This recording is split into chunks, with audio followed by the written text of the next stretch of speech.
नमस्कार, बहुत बहुत स्वागत है आपका आयुर्वेद पर आधारित हमारे इस बेहद खास कार्यक्रम स्वस्थ विचार में। मैं हूं आपके साथ आपका साथी विकास।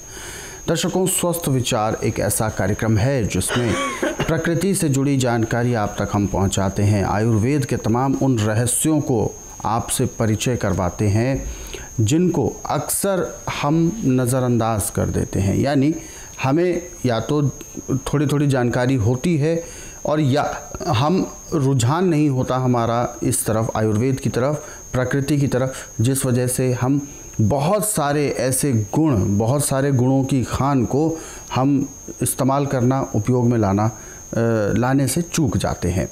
यानी कहीं ना कहीं हमसे गलतियां होती हैं अपने स्वास्थ्य को बेहतर रखने में, और जब हमें बीमारियां घेर लेती हैं, जब हम परेशानियों के शिकंजे में कस जाते हैं, तब कहीं ना कहीं हमें चेतना आती है और उस समय बहुत देर हो चुकी होती है। और ऐसे में पैसा भी बहुत खर्च होता है, समय भी लगता है और कष्ट भी बहुत होता है। तो उन सब चीज़ों से आप कैसे बच सकते हैं, वो सारी जानकारी आपको इस कार्यक्रम में दी जाती है। और इन सभी विषयों में हमारा मार्गदर्शन करते हैं जाने माने असाध्य रोग विशेषज्ञ गायत्री सिद्ध पंडित श्री लक्ष्मण दास रतन भारद्वाज जी। चलिए सबसे पहले गुरु जी का स्वागत करेंगे, कार्यक्रम की शुरुआत करते हैं। गुरु जी, बहुत बहुत स्वागत है। नमस्कार। नमस्कार। दर्शकों, स्वस्थ विचार एक ऐसा कार्यक्रम है जिसमें आपको तमाम ऐसी जानकारी दी जाती है जो आपके लिए बहुत ज़्यादा महत्वपूर्ण है, और ख़ास तौर पर ऐसे उपचार बताए जाते हैं जो बहुत ही दुर्लभ उपचार हैं। यानी आयुर्वेद के तमाम उन रहस्यों में से आपको उपचार निकाले जाते हैं, और इनमें इस्तेमाल की जाने वाली जो चीज़ें हैं, जो औषधि हैं, जो औषधि के तौर पर हम जिससे उपचार कर सकते हैं अपना, वो सारी चीज़ें अक्सर हम अपने रसोई घर में उपलब्ध रखते हैं। यानी हम अपने भोजन में भी इस्तेमाल करते हैं, आसपास हमारे जो पेड़ पौधे होते हैं उनमें भी वो चीज़ें होती हैं, लेकिन उनका सदुपयोग हम नहीं कर पाते हैं क्योंकि हमें सही जानकारी नहीं होती है। और ख़ास तौर पर आजकल के इस दौर में देखा गया है आयुर्वेद की ओर अपने पुरातन और सबसे ज़्यादा प्राचीन अपना जो इतिहास रहा है, जिसमें आयुर्वेद का जिक्र होता है, आयुर्वेद ग्रंथ को, इसके प्रति रुझान ख़त्म होता जा रहा है या कम होता जा रहा है। इसको हमें दोबारा से बढ़ाना है, यही हमारे इस कार्यक्रम का भी मुख्य उद्देश्य है, ताकि आप सभी लोग आयुर्वेद से जुड़ें और प्राकृतिक तमाम उन औषधियों का प्रयोग करें ताकि आप अपने आप को भी खुशहाल रख सकें, अपने परिवार को भी। इसी कड़ी में हम इस कार्यक्रम में कई विषयों पर बात करते हैं, चर्चा करते हैं, और आज के इस अंक में भी हम एक ऐसा ही विषय लेकर आए हैं। लेकिन इससे पहले कि विषय को प्रारंभ किया जाए, आप सभी को मैं ध्यान दिलाना चाहूँगा, जब भी आप इस कार्यक्रम को देखने बैठें तो कॉपी और पेन लेकर ज़रूर बैठा करें। और यदि आप इस कार्यक्रम से जुड़ना चाहते हैं तो बिल्कुल देर ना करें, फ़ोन उठाएं, हमें कॉल करें, या आप हमें व्हाट्सएप के ज़रिए संदेश भेज सकते हैं। चलिए आगे बढ़ते हैं और कार्यक्रम में और शुरू करते हैं अपने नए विषय पर चर्चा। गुरु जी, आज के इस अंक में हम बात करने जा रहे हैं कमर दर्द को लेकर।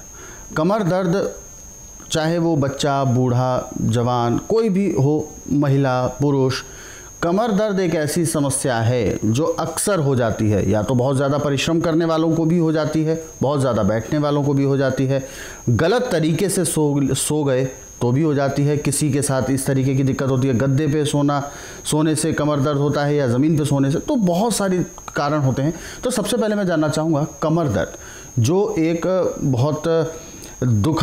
बहुत ऐसी स्थिति बन जाती है, व्यक्ति ना ठीक से चल पाता है, बहुत परेशान हो जाता है, तो आखिर इसके पीछे कारण कौन कौन से होते हैं? देखिए, कमर दर्द होने के दो मुख्य कारण हैं जी। एक तो है कि आपने झुक करके चीज़ उठाई और कमर में कड़क आवाज, आपका कुंडा को खुल गया। अच्छा। आपको दर्द होगा जी। और दूसरा है कि आपने जो भी मन में आया खा लिया और लीवर आपका उसको पचा नहीं रहा, पेट में जाकर सड़े गैस बनेगी, और गैस जाके यदि कमर में रीढ़ की हड्डी के अंदर फंस गई, जॉइंट खुल गए, तो आपको भयंकर दर्द होता है। मेडिकल साइंस में तो ऑपरेशन करके इसमें स्टील की रॉड डाल देते हैं जी, ताकि कमर झुके ना। परंतु वो स्टील की रॉड इतनी परेशानी करती है, ना तो सर्दी बर्दाश्त कर सकता है, ना गर्मी बर्दाश्त कर सकता है। सर्दी लगेगी, ठंड लग के और भी जकड़न पैदा होती है जी। और गर्मी लगेगी तो वहाँ पे ऐसे आग लगती है जैसे अंगारों पे चल रहे हैं।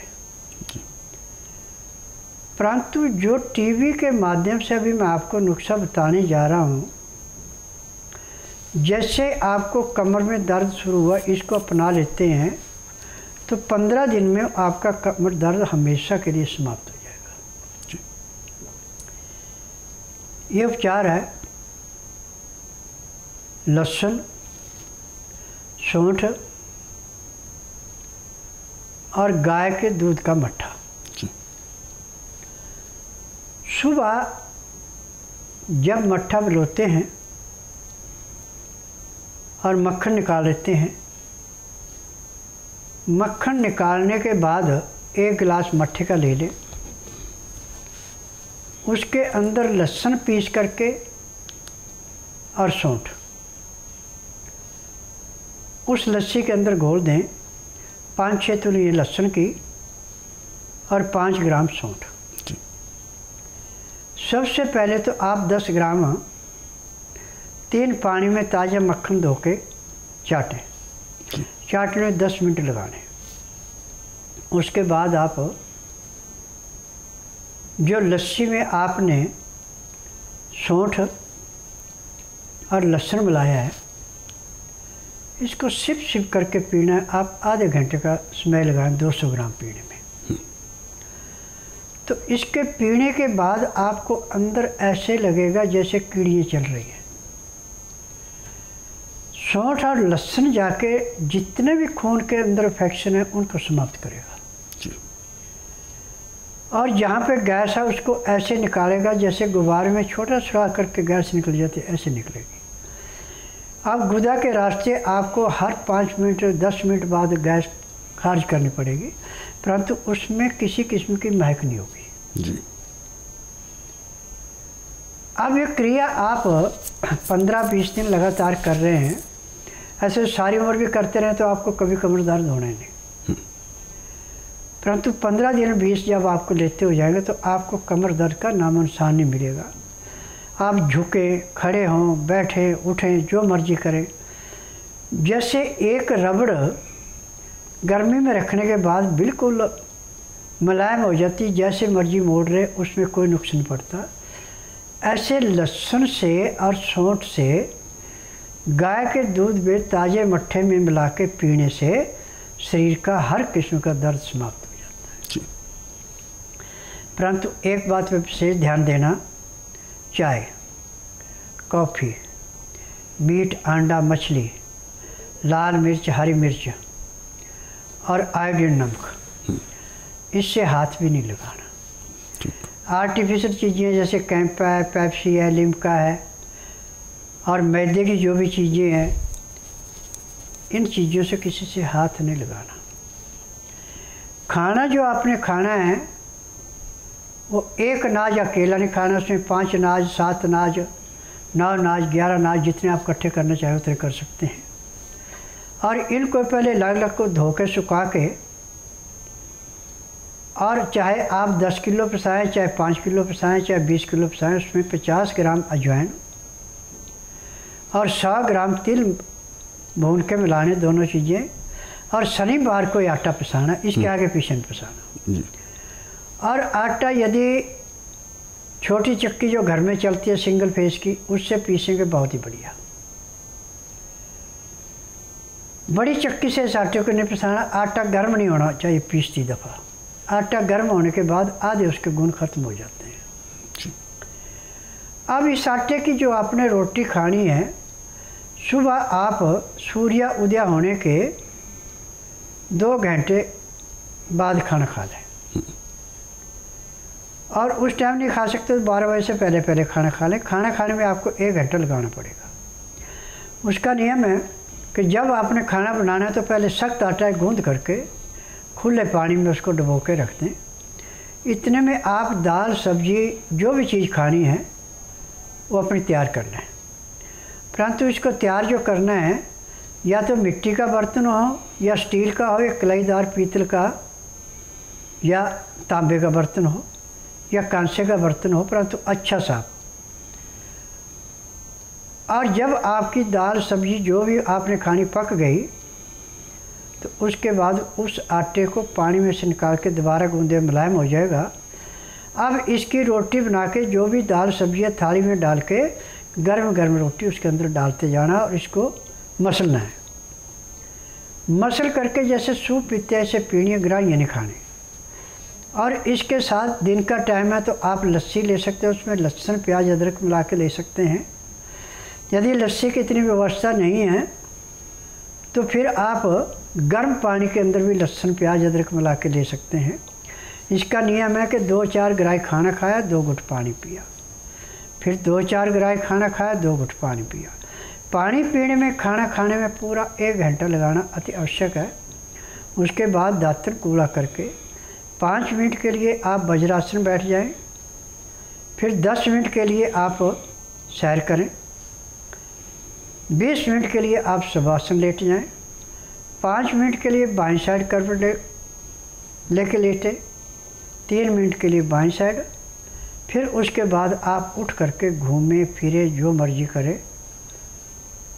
अब जो भी आपके शरीर के अंदर ताकत आएगी वो इतनी अंदर ताकत फुर्तीलापन होगा जैसे आप 8 घंटे की निद्रा पूरी करके उठे। अब इसके बाद यदि आपको काम करना है कोई तो काम पे जाइए। यदि काम नहीं करना है तो आप फिर उसके बाद अपने मकान पे, बालकनी पे, जहाँ भी कहीं आपका मन करे वहाँ पे पूर्व मुख या उत्तर मुख होकर बैठे और किसी भी धार्मिक किताब का उच्चारण करें जी। तो आपका रोग ऐसे समाप्त होगा जैसे कूड़े करकट के ढेर को माचिस की तिल्ली जला के समाप्त करती है।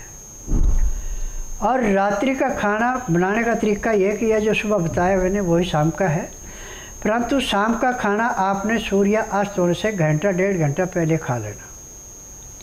और खाना खा के 5 मिनट के लिए वज्रासन से उठ के कम से कम आधा घंटा आपने सैर करनी है।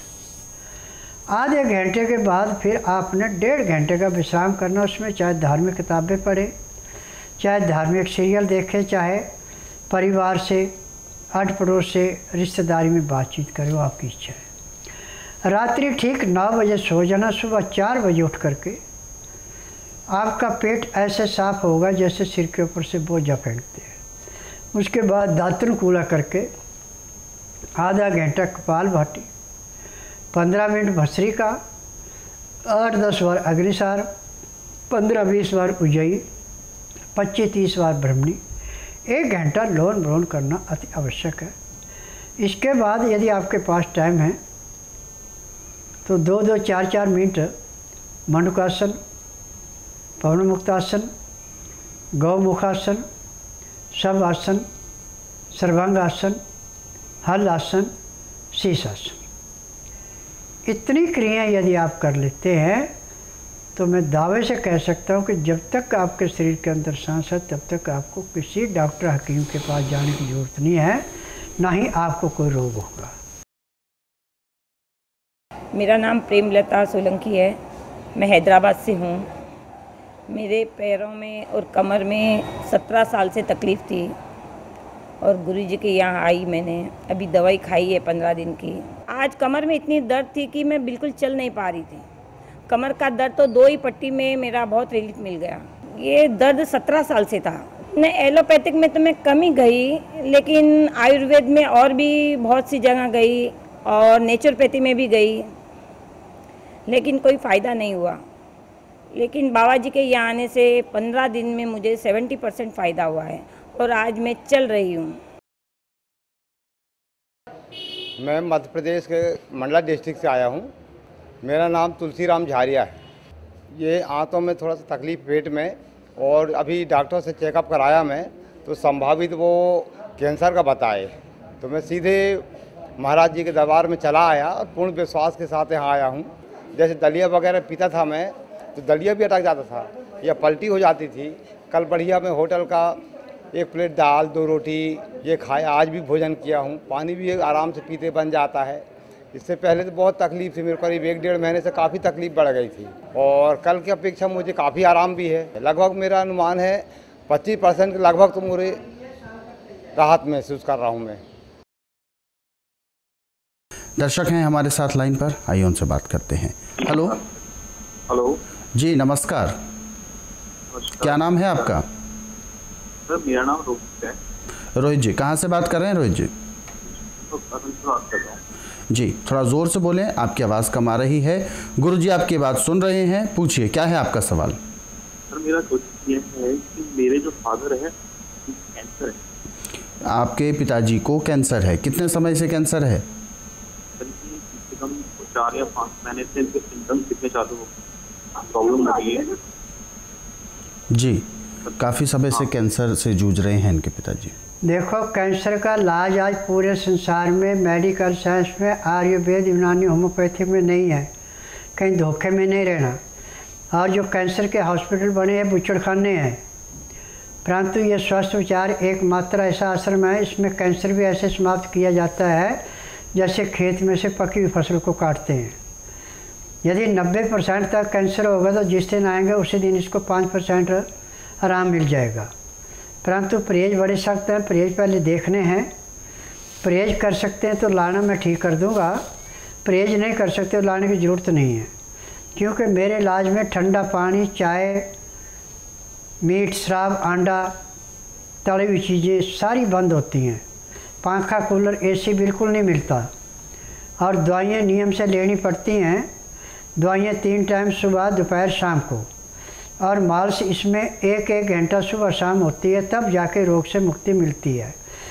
कैंसर जो है इसका इलाज आज पूरे संसार में नहीं है। चाहे आप दुनिया किसी कोने में चले जाएं, वो सिर्फ रोग सुन किया जाता है, वहाँ से अंग जहाँ पे तकलीफ़ होती है। परंतु स्वस्थ विचार एकमात्र आश्रम ऐसा है कि यहाँ पे किसी अंग को सुन नहीं किया जाता है, रोग को जड़ से काटा जाता है। और मुझे 10,000 जड़ी बूटियों की पहचान है जिनसे मैं दवाइयाँ बनाता हूँ। और दवाई लेने के 10 मिनट में दवाई अपना असर दिखा देती है। और 2-2.5 घंटे के बाद जब एक्यूप्रेशर करके जो अंदर दवाई का असर, उससे जितना भी रोग है उसको नसों से प्रेस करके ऐसे निकालते हैं जैसे गुब्बारे में से हवा निकालते हैं। जी, तो बिल्कुल सारा उपचार आपके सामने किया जाता है और जो भी नाड़ी परीक्षण में आता है वो आपको चीज़ें बताई जाती हैं। और इसीलिए आपको लेकिन कुछ विशेष बातें हैं, उसका बहुत ज़्यादा आपको ध्यान रखना है। सुबह आने से पहले आपको खाली पेट होना चाहिए, 12 घंटे आपका पेट खाली होना चाहिए, पानी भी नहीं पीना है। ऐसी तमाम छोटी छोटी बातें आप जान सकते हैं हेल्पलाइन नंबर्स पर कॉल करके। फिलहाल एक और दर्शक हमारे साथ जुड़ गए हैं लाइन पर, आइए उनसे बात करते हैं। मैं राजेंद्र व्यास हेलो। बोल रहा हूँ। हेलो, राजेंद्र व्यास मुंबई से बोल रहा हूँ। जी राजेंद्र जी, अपना सवाल पूछिए, गुरुजी सुन रहे हैं आपको। गुरुजी आपको प्रणाम। गुरुजी को प्रणाम। हाँ, नमस्कार बेटा जी। मेरे ये सर ये अपने बाईं तरफ बहुत दर्द हो रहा है। बाईं तरफ दर्द हो रहा है, किस तरीके का दर्द है और कब से है? अभी कल 2 महीने से था, तो बीच में बंद हो जाता है वापस। अभी 2 दिन से ज़्यादा ही, कल तो बहुत ज़्यादा था, आज थोड़ा कम है। पेट में है? ऐसा हूँ मैं जी, पेट में मतलब हाँ, पेट के ऊपर ये जो है ना, ये हड्डी जहाँ खत्म होती है ना, हाथ जी जी जी, ऊपर जो सीने की हड्डी खत्म होती है ना, हाँ जी हाँ जी, वहाँ पर इनके दर्द बहुत ज़्यादा है बाईं तरफ। और कमर इनके पीछे, वो पीछे भाग में। देखो, बाईं साइड हमारी पखाने की आंत होती है। जब इस आंत के अंदर गैस रुक जाए तो इसका भयंकर दर्द होता है। जब पेट साफ नहीं होगा, लीवर पूरा पचाएगा नहीं, पैंक्री इंसुलिन नहीं बनाएगी, पित्ते में तेजाब बढ़ेगा, गैस रुकेगी, तो इस दर्द का इलाज आज पूरे संसार में मेडिकल साइंस में नहीं है, आयुर्वेद, यूनानी में, होम्योपैथी में नहीं है। क्योंकि दवाइयाँ देंगे वो सुन करने के लिए देंगे, वो 2 घंटे होता है, 4 होता है, 6 होता है, वो उनकी जिम्मेदारी नहीं है। उसके बाद फिर आपको दर्द पहले से ज़्यादा होगा, कम नहीं होगा। यहाँ पे ना तो आपने मुंह से बोलना कि मुझे बीमारी है, ना कागज पत्तर लाना है। आप इसको बुधवार छोड़कर गुरुवार से लेकर मंगलवार के बीच में मेरे आश्रम में लाइए। जिस दिन आश्रम में लाना उस दिन रात्रि 10 बजे तक खिला पिला के, दातन कूला खुरा के, बड़ी इलायची मुँह में चूसने के लिए दे दें। सुबह 9 से 10 के अंदर इसका नामकरण कराना। 10 से 12 मैं नाड़ी परीक्षण करूँगा। नाड़ी परीक्षण में पैर के तलुए से सिर के बाल तक की MRI, CT scan, x-ray, ultrasound, ECG, sonography, सब कुछ 5 सेकंड में हो जाएगा। उसमें जो भी कमी शरीर के अंदर पाई जाएगी मैं बताऊंगा कि आपको यहाँ पे तकलीफ़ है, इतनी पुरानी है, ये इसकी दवाइयाँ हैं, इसके परहेज हैं। परहेज करेंगे, दवाई दोगे, दवाई देने के 10 मिनट के अंदर अंदर इसको कम से कम 15 से 20% आराम मिलेगा। शाम को 3:30 बजे जब एक्यूप्रेशर करेंगे तो 30-35% भी आराम मिल जाएगा। फिर जो मैं दवाइयाँ दूँगा, ईमानदार से दवाई खिलाएँगे, परहेज करेंगे तो 15 दिन में 60 से 70% आराम मिल जाएगा। 1 महीने में रोग का नामो निशान नहीं रहेगा। और ऐसे ही अधिक जानकारी आप लेना चाहते हैं तो हेल्पलाइन नंबर्स पर कॉल भी कर सकते हैं। दर्शकों, हमारे इन कार्यक्रमों में जो चीज़ें आपको बताई जाती हैं उनको आप अपने सरल सुविधाजनक समय पर बाद में भी देखना चाहते हैं तो यूट्यूब के ज़रिए देख सकते हैं। हमारा यूट्यूब चैनल स्वस्थ विचार सेहत की बात, इस यूट्यूब चैनल को आप सर्च करें, सब्सक्राइब करें और इन कार्यक्रमों को ज़रूरतमंदों तक शेयर भी ज़रूर करें। फ़िलहाल कार्यक्रम में वक्त हो गया है विराम देने का। गुरुजी, आप हमारे स्टूडियो में आए, कीमती मार्गदर्शन दिया, आपका बहुत बहुत धन्यवाद। नमस्कार। दर्शकों, आज के इस विशेष कार्यक्रम में बस इतना ही। आप सभी लोग स्वस्थ रहें, निरोगी रहें, इन्हीं शुभकामनाओं के साथ हम आपसे लेंगे इजाज़त। अगले अंक में आपसे फिर होगी मुलाकात एक नए विषय के साथ। तब तक के लिए मुझे दीजिए आज्ञा। नमस्कार।